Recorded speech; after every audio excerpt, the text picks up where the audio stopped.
මේ තියෙන්නේ ලංකාගම ඇලි 7ක් තියෙන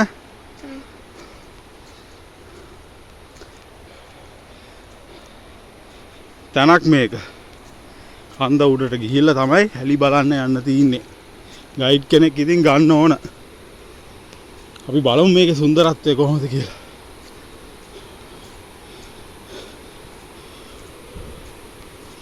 කොච්චර දක්ෂයෝ ආවත් මේක නම් ලගින්න ලේසි නෑ. ගිහිල්ලාම බලන්න ඕන රංගේ. මේ කැලේ තමයි වටපිටේම තියෙන්නේ.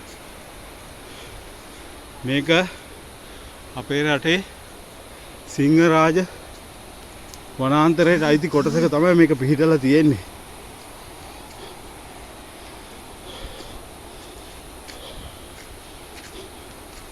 ටිකට් වලට එක්කෙනෙකුට රුපියල් 100ක් විතර ගන්නවා.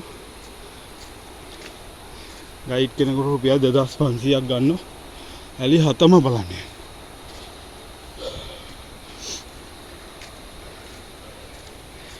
මේ වීඩියෝ එක ඉතින් බැලුවාම ඔයාලට මේක නැග්ගා වගේ තමයි ඉතින්.